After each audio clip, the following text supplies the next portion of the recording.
I think what I'm doing here is a little reminder. I don't think you're going to exactly learn anything brand new, but I hope that I'll remind you of some things that I think are really important in terms of when a human being deals with a human being, because I think that's what we're talking about, a human being dealing with a human being. You've done your test, and some of you said you failed, but you really can't fail that test. And some said it was very confronting, but then again, it's only confronting you. It's not confronting anybody else, because I have clearly told you to not share it with somebody else, and I've told you that you're to keep it for yourself, not for me. But I will talk about it a bit, because I think the first you might turn your thing on first. The first question I would want to ask of anybody who's going to deal with somebody else is, who are you? Because I think a very large dose of self-awareness is a prerequisite for dealing with somebody else. Unless I have confronted or looked at in some way my own journey, my own struggle, my own weaknesses, my own strengths, my own personality, unless I've looked at who I am, then I think it's dangerous for me to do anything with anybody else. Because what I'm not going to do is I'm not going to love them. I'm going to duty them. I'm going to loyalty them.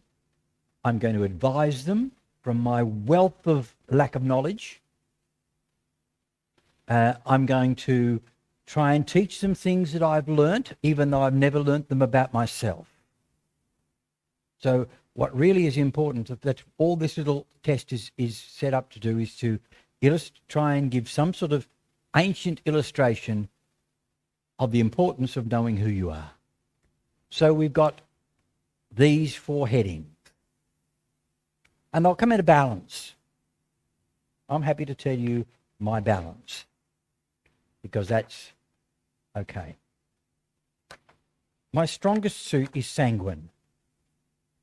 And a sanguine person tends to be a bubble, a happy person, a talkative, overwhelming, sometimes joyful, sometimes energetic person who kind of loves life and is an outgoing kind of personality. So I'm a bit in that kind of range. My second area of strength is melancholy. My second area, not strength necessarily, my second area would be a melancholy area, which tends to be the area of giftedness, where a person is artistic, has speaking skills or artistic skills or musical skills, has a real sense of awareness of how things ought to be presented. They'd be as Maureen is, I don't know whether she's done this, but Maureen is, she's not just a cook. She presents the food as if we're in a cafe. And so I eat cafe restaurant food most of the time, because she has that gift. She's not just a cook. She's a artist. Incredibly crafty. That sort of thing comes under the melancholy. It isn't sad as we think about melancholy, but it is emotional. There are people who are highly connected to their emotional life, and can be a little bit skitty, why musicians can be very difficult to deal with.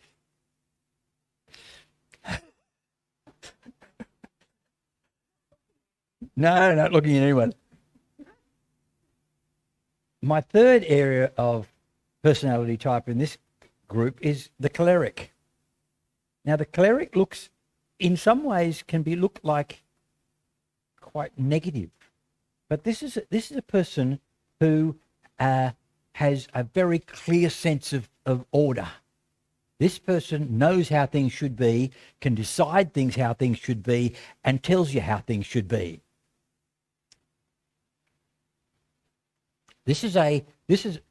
And they're normally right, unfortunately. So this person can be quite brittle in some ways, but they're usually balanced with other types, and they're not brittle. They're usually a mixture of other things. You can see by the types of occupations that come in there, producers, organisers, managers. Managers can be quite cleric. But you shouldn't see them as purely one thing or another, because we're a mixture, aren't we? My last area is phlegmatic, although I'm a bit surprised at that today, because phlegmatic tends to be the tradie type people. Very practical, down to earth, get things done. You know, build a book library for somebody in the men's shed. You know, very organised and tradesman-like in their way of doing things, not necessarily emotional about things. They're not highly connected to their emotions. They tend to be just doing people. And my scores are something like 17 for sanguine, 12 for melancholy, 10 for choleric, and 8 for phlegmatic on today's reading, which means that I've got a certain balance. I'm not just one thing or another. I'm a bit of a balance, and really, I suppose a balanced personality would come out fairly even all round, being honest. But that shows me where some of my skills are. What I do is probably logical with who I am. I'm the energetic, outgoing speaker who raves on a lot. And all of those personality types have weaknesses and strengths as far as sharing with other people. And we'll come to those as I go through other stuff, as we might recognise that some types of personality has to be careful. For instance, I'll give you one instance. The sanguine person has something to say on everything. Me.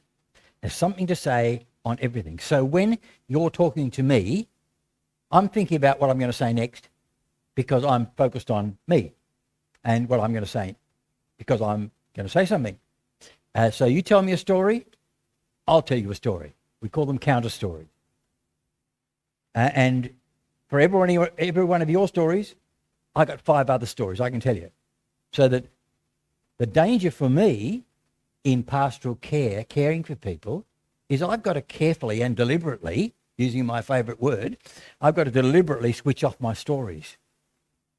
Because if I don't deliberately switch off my stories, I'll tell them, because that's part of my personality type. It's just one example of what I mean when I say these personality types, we need to be aware of them so we can avoid some gross mistakes in terms of handling other people.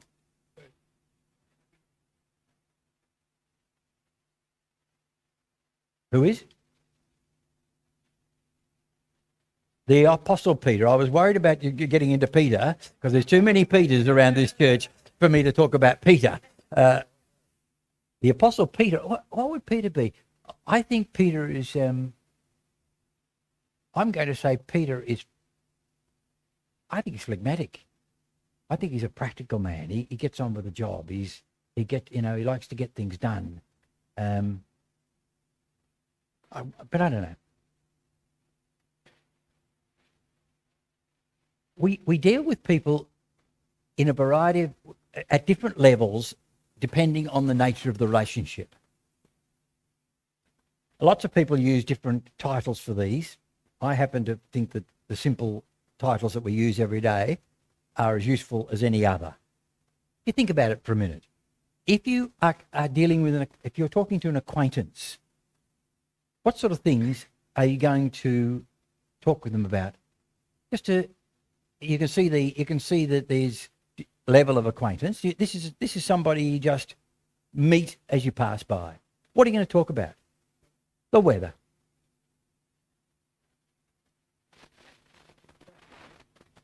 The world situation, maybe, because it's public. It's generic stuff, news, weather, and not much else. The footy, footy will come into it probably. You could probably get some footy in there. But once you get to a closer acquaintance, somebody you sort of know from time to time, footy will, all those others will be there. But is there anything you might add? Family. Things that are happening in the family. I might tell a story about my COVID. I might mention the fact that I've had COVID and how the symptoms went with a closer acquaintance. I might talk about where I went this week. I might say I went to church on Sunday, or I might say I love to go. I love my computer, or something fairly generic. Right? A friend realizing that this is not your best friend or a good friend. This is just somebody you know better. This is somebody you know around the church, but you wouldn't necessarily, or a group that you're in, but you wouldn't necessarily invite them home. And the phone is ringing. That's all right. What might you talk to a friend of that kind?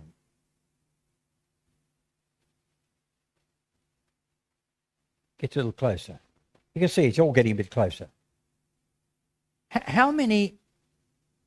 Well, I'll leave it at that level. How many best friends do you think you have? Besties, in relation to good friends and close and just friends. How many best friends would you have in the world? 4? You're very lucky. Keep losing them. You've got to be more careful. Oh, they wander off. They wander off from time to time and you can't stop them. Yeah. Well, yeah, all right, they die. Yeah, let's be direct if you like. That's more of a choleric and a phlegmatic statement. Straight out, they die. Okay, so how many good friends would you have in the world, you reckon?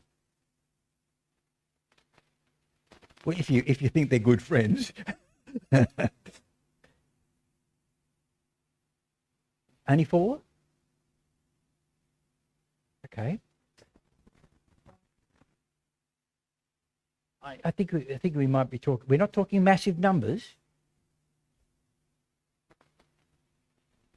10, 5, 10, 15. Yep. General friends. You're pulling faces at me. Not at me so much. It's all right. I'm always interested in what's happening behind the face. You see. Lower. Okay. So we're now talking that it's clear that the closer we get to acquaintance, we've got hundreds of those. And friends of the churchy kind, we'll have 100 of them, or not more, just because we know people.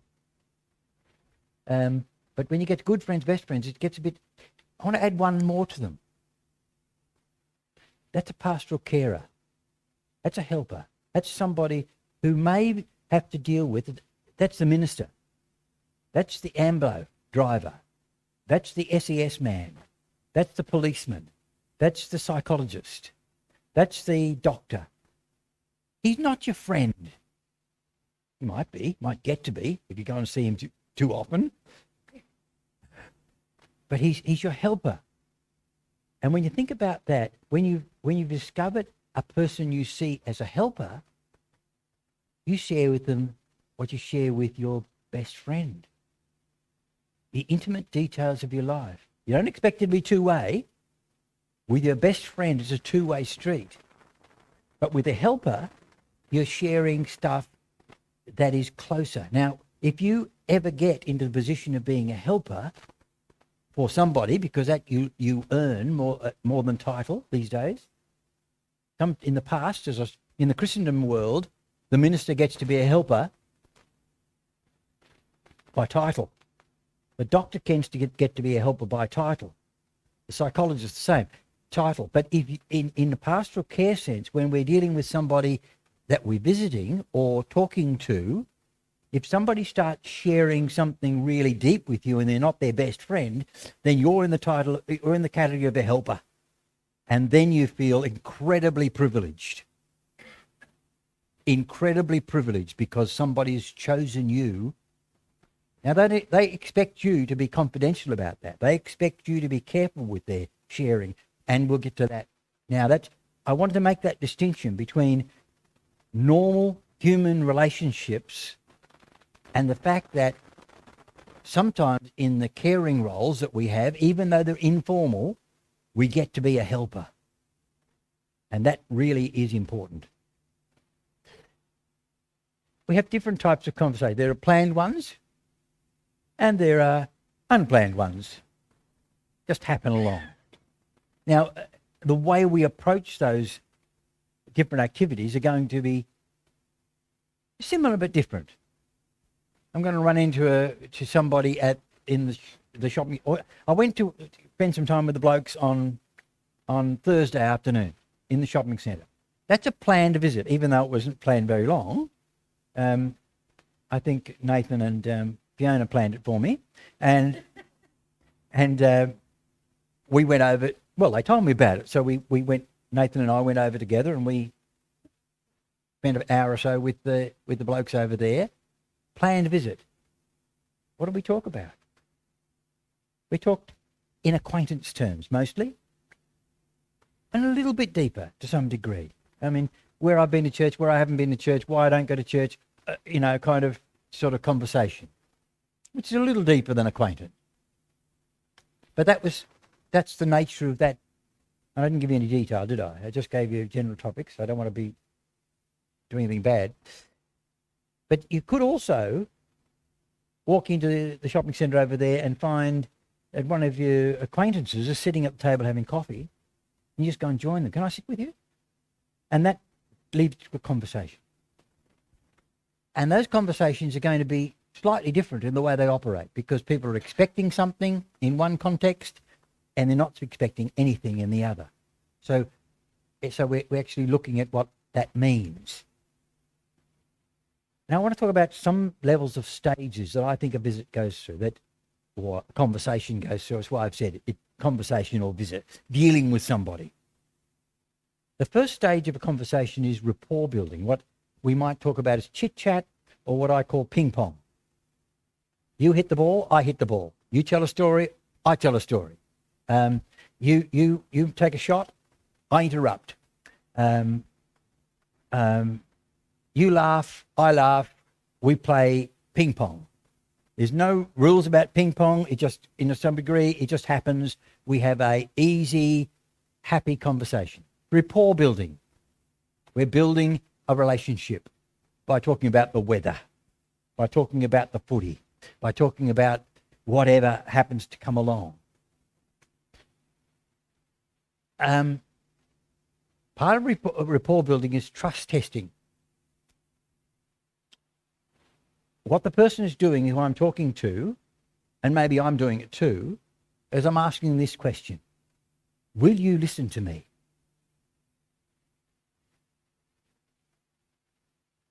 And will you respond genuinely? And if the answer to that question is no, then the conversation won't last. So we need to be aware of the fact that if we want to have an intentional conversation with somebody, we don't want to stuff it up straight away at the beginning. So somebody says, no, this person's not a listener, can't listen at all, talks all the time, and can't control anything. Got to watch out for it. The conversation's over. But if they read genuine, even if you talk too much, if they read that you really are interested, then maybe you get a no yes, and you're still in the game. Now, Sue said to me on the phone, these are questions that guides her, and I'm disappointed that Sue's not here. These are questions that guides her ethics at school. The question for the kids is, or for the students or the staff, is anybody, is it kind? Is it fair? Is it safe? I think in our terms, there's a subsequent question that people are asking in the trust area. The trust questions in the same conversation are you kind?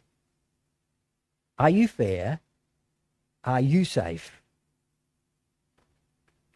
And I think that's what people are reading all the time. And it's about just at the beginning of the conversation, rapport building. We're just simply building rapport. And already these questions are in the forefront of people's minds. Because if they want to have a conversation with you, they want to know that you're safe. So it's important that this sort of rapport building morphs into personal sharing. Because if you don't get past base one, you're not going to get to personal sharing. If you don't build rapport, you don't win their trust. Trust is not given, trust is earned by the way in which we relate. So the next step of the conversation is personal sharing. Now we need some awareness. I'm this sort of personality, so I better be careful. I want some policies and I want some skills. You see, I like that word policies. You'll hear it coming up and down all the time. So almost everything that's a decision made in advance, and I need some skills. Awareness, aware that the conversation has changed now. That's important. Because I'm playing ping pong with you. Chit-chat, ping pong. And suddenly you say something about cancer. And I say in my little head, hey, that's a big subject. So at least I've got a test to see that this is a moment for me to be aware that the conversation has changed. This was a little trick I used to have, and if I ever use it on you, don't blame me. But I noticed it in one particular visit in particular. I went to visit this family, and we had a lot of chit chat, sat around, talked, and had a lovely time. A cup of tea, really good. And I'd done you might say, my initial visit of 20 minutes or so, and I thought, well, time to leave really, if this is all it is. So I said, well, it's about time I left, I guess. Immediately the conversation changed. I was going to get away. So, the trust building bit, the rapport building had already happened, but they wanted to tell me something. They wanted to talk about something serious. And so for the next hour and a half, we were there for a different purpose. You've got to be aware the situation's changed so you can change your behaviour to make it possible. That's not easy to do, I might add. When you're in full flight of chit-chat, to be aware this conversation has changed is something you really got to deliberately choose to do and make it a policy. When I hear that clue, I've got to stop and listen. Establish after awareness, then establishes an active listening policy. Now, my active listening policy is open ears, shut mouth. That's about as detailed as it gets. Open ears, shut mouth. Because now's the time for me to apply some skills, and I'll get to them in a second. We're going to go through a series of them, sorry. An active listening policy's got a few different points to it.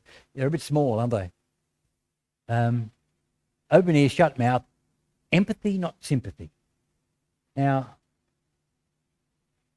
the difference between empathy and sympathy in my mind, and I think different people have different definitions, is that if I have sympathy for somebody, I'm feeling for them.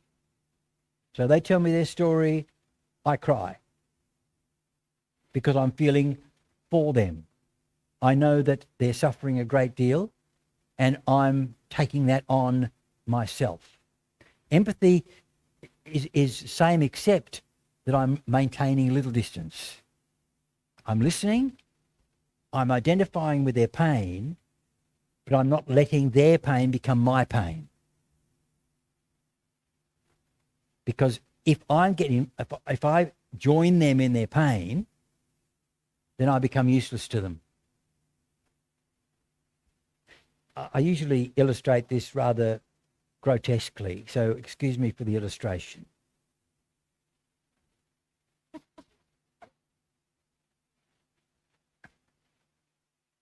I shouldn't go ahead, you don't think? You think about it. You're sitting in the room with somebody, all right? And effectively they're in such pain, they're kind of spewing all over the floor. Huh? It's this metaphoric spew. They're spewing all over the floor. Empathy says, I sit there and watch them spew. And sit with them and don't leave. You know, I'm there to care for them in this moment of sickness. Sympathy, on the other hand, says, oh, dear. And we both get down on the floor and we suck it up. It is gross. But what it means is that you finish up with not one sick person, you finish up with two. So sympathy in itself is not the thing for a carer to do. That's what I mean by sympathy. It's so identifying with the person who's struggling that we finish up struggling too. That happens. And when it happens, you need to go and talk to somebody else and say, I need to deal with this because this situation is so painful to me that I can't distance myself at all. When I was a young minister, before I was minister, I'd been to very few funerals. And I realised at the funeral, didn't matter whether I knew him or not, but I'm howling. I'm literally crying bitterly during the funeral. And I'm saying to myself, I can't cope with this. This is terrible. And when I decided I'd be a minister, I said, how am I ever going to conduct a funeral? I'm going to be standing up there in front of everybody howling because I'm howling with the howlers because I can't help myself. Well, I learned, here's a distinction between sympathy and empathy as well. I learned that when you take on that professional role in the leadership position, the eyes might get moist, but you don't blubber. But I was watching a funeral just the other day of somebody I only knew in very distance. What am I doing? I'm howling. Because I don't have to be the minister, the helper. I'm feeling with them, feeling for them, really. This is sympathy. So I'm making a big distinction there, but we need to learn the difference between empathy and sympathy. It doesn't matter what they tell you. Here's a rule. Here's a policy. It doesn't matter what they tell you. You must show genuine and warm acceptance. It's a policy. It doesn't matter whether you think what they've done or doing is extremely immoral or not. You're not there to judge. That comes up as well down here. No judgments. I'll go back on the other ones. We're not allowed to judge. We're not here to judge. Not as carers. We're here to listen. Because the decisions about what comes next will be theirs, not ours. No advice. We don't know their life. How can we tell them what to do? Get to something else in a minute. No counter story. Somebody like me has to shut up and stop telling stories. In these situations where they're telling their personal sharing. No interrogation.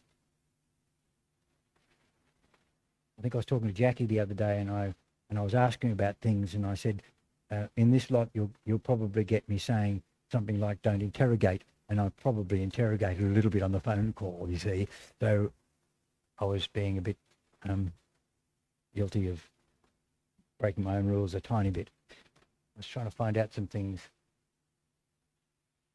And lastly, confidentiality. You've got to be confidential about it. So you've got secrets that they're giving you. It's a privilege. It's an honour. Respect the honour. These are the rules. These active listening policies. You're not to make judgments. You're not to give advice. You're not to, but you are to genuinely show acceptance. You have no opinion. You're a mirror, a reflector, and we'll get there too. Skills. Empathetic body language. People read body language more than they read words. So if you look stiff and withdrawn, they're going to say, this person doesn't want to listen to me. If you look interested and alive, then they'll also talk to you about it if they want to. But it gives them permission to talk. That's all that does. Gives them permission to talk. Or your body language can withdraw permission to talk. Reflective listening. Well, reflective listening is simply handing it back. When they get to something, somebody will say, it was a really bad moment in my life, and then they stop. And you say back to them, it was a really bad moment in your life. And they start up again. It's just a permission-giving reflection to help them continue if they want to. Just handing back words or phrases they've already given you. Or some rephrasing of that without any judgment or nuance. So reflective listening is simply handing it back. So it's the simplest form of permission giving. Helpful questions now. This gets a little bit risky. The helpful question is one which is not an interrogation. The helpful question doesn't ask for more detail. The helpful question says maybe something like, how did you feel about that? Or is there anything else you'd like to say about that? Generic, simple questions which just add a sense of, I give you permission to talk more if you wish. It's not, it gets people past the roadblock. Sometimes they get into a stop spot and they don't know what to say next.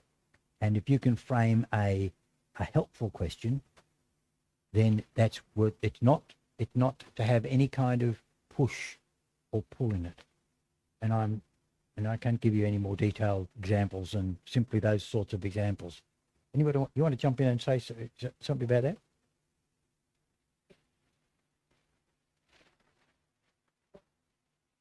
No. The question is not about, you don't look for more detail. That's gossip. Or gossip gleaning. What you're doing is you're asking them to tell you more if they wish. So how do you feel, or is there anything else you like to say, was probably as far as it goes. There's not much else you can say. And the third level of the conversation after personal sharing is when somebody gets to a critical issue. Well, something in their life that isn't just a matter of simple personal sharing, it's a really big issue. I've been considering committing suicide. There's a big issue. I don't have a friend in the world.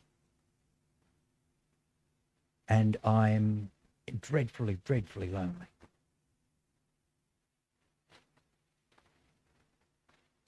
I went to the doctor last week and he gave me a diagnosis of terminal cancer.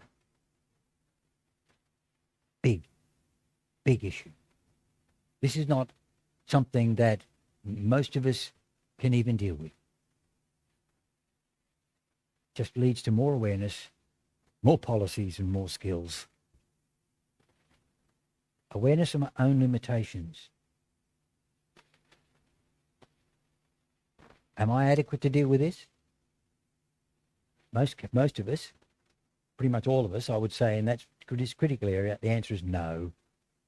We're not adequate to deal with this, so we shouldn't even try. Develop a policy when I hear that sort of thing which says, is there somebody I can refer this person to? Because I need to admit to them that I'm not up to it. This is not my area of expertise, and I think it'd be much better if you spoke to X, Y, or Z. At the same time, if they want to talk to you, even about the critical thing, your ears are still open and your mouth is still shut, but it's not going to ask any questions. In fact, it won't even do much reflecting, because if that person wants to explode out the pain of their heart, then you should, well, there's no need to stop them. But you don't stop them. But you also don't comment on it.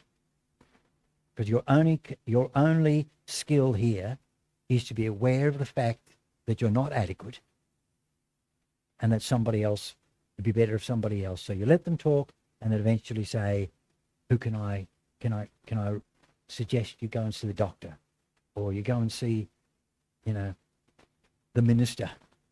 Oh, don't know about that. And he'll try and do the same thing. The minister will be looking to refer that person as well. But it's better that you refer away from you than to try and deal with stuff that you can't and shouldn't deal with. Particularly, going back to the other thing, if you find yourself failing in terms of some of those policies I had before, and you find yourself making judgments, this sort of click in there too. You're saying, "Oh dear, I'm not coping here. I'm making judgments. This person admitted to me that they're gay, and I don't know how to handle that. This person is and all I'm going to do is judge. This person has said they've done a crime, and I don't know what to do with that." Referral.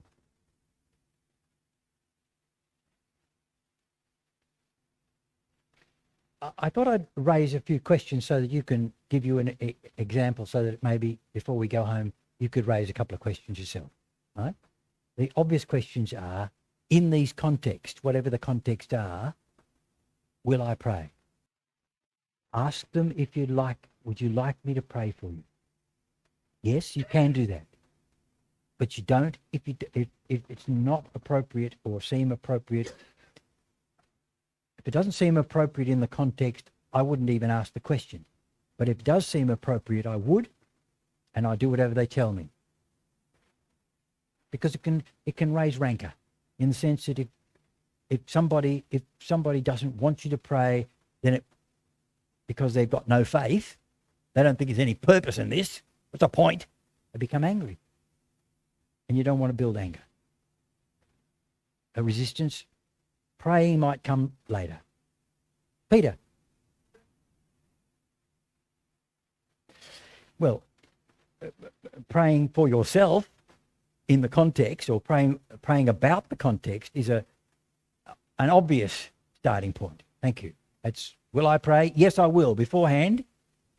Will I during? If I have permission. Will I read the Bible?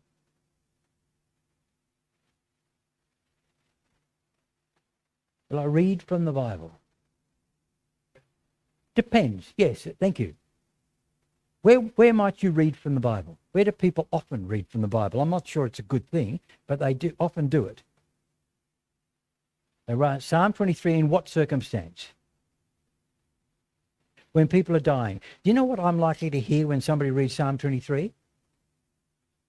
Oh dear, I'm dying! I didn't realize I was dying. but they're reading Psalm 23 to me. I must be dying. I think you've got to be a bit aware of that. That, again, it's probably a bit of permission giving. Would it be helpful to you if I read you a psalm? Psalm 23 maybe? I don't know, Psalm 1. Doesn't matter. Permission, I think the point is, permission is still an important thing. We don't often read the Bible in these circumstances except at the bedside of sick people. And I'm not sure that's exactly. What I tend to do is I do, in context of conversations, I'll do the Bible off the top of my head. Somewhere in the Bible it says, you know, and I reckon that might be appropriate to this moment. I will lift my eyes unto the hills. From where does my help come from? It comes from the Lord, the maker of heaven and earth. I can quote a little bit. Okay? Because Bible reading can sometimes be a religious, for some people, imposition. And I think you've got to be a little cautious because loving them doesn't necessarily mean Bible bashing them in their mind, as they see it. Will I share my faith? Okay, spiritualist. And she was happy with that because she has a religious or a spiritual framework in which she lives. And people of that kind, particularly that kind, have an interest in other people's spiritual frameworks. And so that your spiritual framework I'm very happy to hear other religious people's framework because I've got an interest in religious frameworks.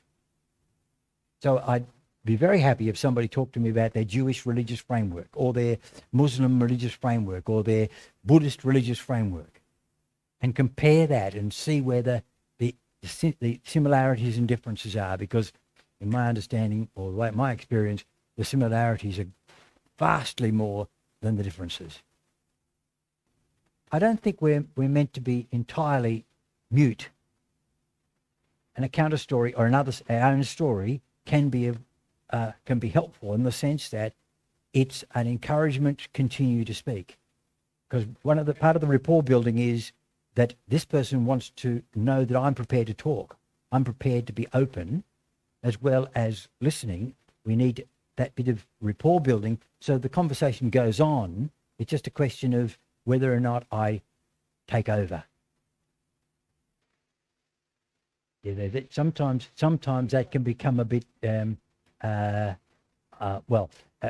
we get to a question in some other context about cliches, like the cliche which says, and offends people terribly, I know exactly how you feel. Because I've been through this too. So that we got to watch out for the context in those sort of things. Oh, did it? Well, the story is that husband was it? Daughter's husband died, and the answer is I know exactly what you're going through. My dog died last week. Now that does highlight in another context. We have done some work. You've got the cliches and when I have nothing to say, when I don't know what to say, what I'm likely to do is spit out one of these truisms, as we call them, cliches that are really excessively unhelpful, offensive even. And we've got to be really conscious of not handing out platitudes, and because people get really upset. But that's right. I have no idea what to say. I have no idea what you're going through, because that's the truth. Even if you've been through the same, almost exactly the same circumstance in your life, you actually have no idea how they feel, because for one thing, you come from one place in your personality and they come from a completely different place. And they're feeling it. They're feeling it, but they're probably feeling it differently from anything you've ever felt. I think there is a place for saying something like that. Somebody says, nobody cares. To be able to say, I believe God cares, is not a big intrusion. I believe God cares. I'm not imposing anything upon anybody, but I believe God cares. And that does often open floodgates of it's amazing how many stories there are about the reasons people left the church. And sometimes those sorts of little things bring up, and they need to tell those stories too. I'm not sure that in my 40 years plus, I've met too many people who had the presumption I was going to do something religious when I came to visit them. It's an interesting confession, isn't it?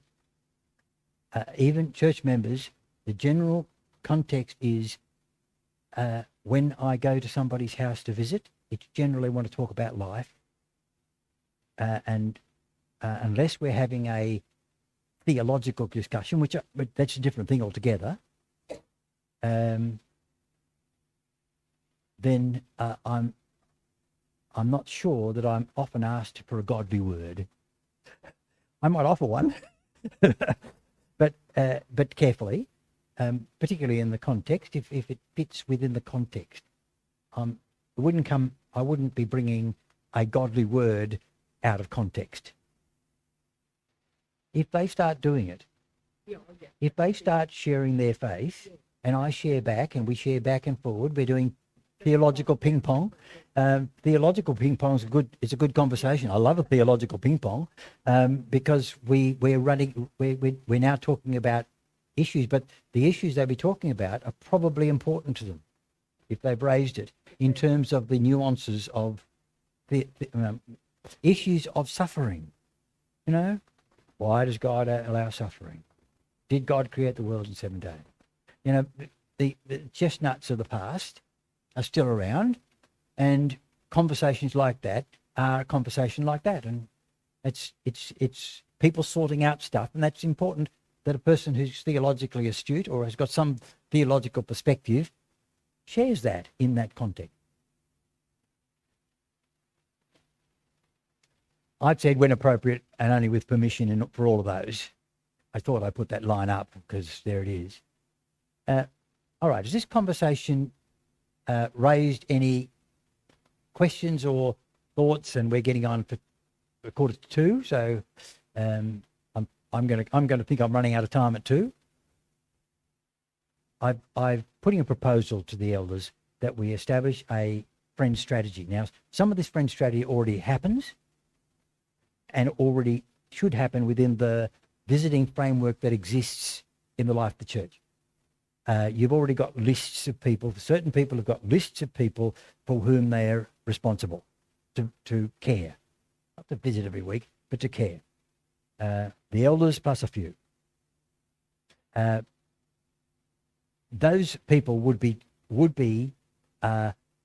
or need to be, should be, I don't like the word should, they need to be dealing already with what I call the firm friends. Now, a firm friend is somebody who is purposely decided to visit a shut-in or somebody who can't come to church anymore. They make a commitment to visit that person at least once a month or contact them at least once a month and go and see them as often as they can and do that until they die, effectively. You know, it's a lifelong commitment. I'm sure there are people in this church who are doing that already. But within those frameworks where we've got visitors lists, if those people exist in your list, then we need to find a friend or find out which friend is going to see them. So because the hard thing is we don't want anybody in the church missing out on care. That's the point. That's the point of this whole program. We don't want anybody to miss out on care. So we need to, if somebody needs to choose, not because they're rostered, but because they've decided that Auntie Flo I've known for 20 years and I'm going to care for her, and I'm going to register that with the church, that I'm caring for her, so that we know that's happening. That's a firm friend. Phone friends, in this context, I'm coming from the bottom up, but whatever, phone friends are that list of people looking at the roll, the people looking at their list, looking at the roll, saying, X hasn't been to church for 4 weeks, I'm going to make a phone call. And they do that as a commitment, to make a phone call. When somebody's been missing for a period of time, we need to know that they need to know that we care. So the church has got lists. They're rostered, yes. There's lists of people that people have chosen to deal with. They would ring them and monitor how we're all attending. And that's part of that responsibility, I would say. If it hasn't been defined to them already, I'm defining it at the moment. The first two are part of a kind of a separate process. The first friend idea is that however well you think you welcome people to the church, in your welcoming program at the front door or anything else, it's not going to be perfect. Even if you think it is, it's probably not going to be perfect. So when somebody comes through that door, I want it to be that we have a guaranteed process where that person is cared for from the moment they enter the door to the time they leave it again. That there's somebody who sidles up to them, makes sure they're spoken to, make sure they know where to sit, and maybe sit with them, make sure they get to morning tea, invited to morning tea, and maybe sit with them and introduce them to other people around about. This is evangelism. This is preaching. This is evangelism. And I think it's really important that any stranger who comes through that door, whoever they are, has got, from our terms, has got that guarantee. They don't know it's a guarantee, but we do. That somebody is aware and organised to look at them in that complete process. So nobody can go away saying, nobody spoke to me. That's first friends. I think that's a major commitment. And in that document, the major commitment for that first friend lasts for at least 6 weeks. So it's that deep a commitment. That somebody starts off, but they look for them next week. And when they see them come in the door, they do exactly the same thing. Make sure they're looked after right through the process. And they introduce them to other people. They learn about them. They listen to them. They discover their interests. They discover what their needs are. And they filter them into a prayer group, a Bible study group, a craft group, a men's shed, or whatever else you've got that allows them to integrate into the life of the church. That's their next friends. Or even a table around a regular table at morning tea with people who sit together, who then become build them into the group. When I finished at my ministry at Dulwich Rose Park United Parish in Rose Park, we went looking for places to go to church. The first church we went to, we experienced precisely we walked in.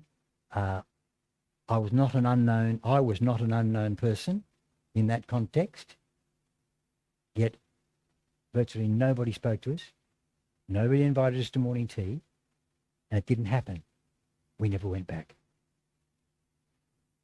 So eventually when we moved to McGill and took an interim ministry there, where we stayed, because they were they were naturally quite welcoming out there, and we were happy with it. Now, if somebody like me is judging churches in that way, then somebody who doesn't go to church is even more sensitive, I imagine, to whether we can make a connection. So that it's sort of out of that feeling that I think something like this is really important. Anyway, it's now 2 minutes to 2, and I'm conscious of the time, and I thank you for coming, and I hope that you learnt something. What I'm going to do is I'm going to flip right back. I'm just going to put that screen up, because that screen really talks about the guts of personal sharing, the policies that are important, and the few skills that are important. You haven't got many skills, but our decisions beforehand are really important.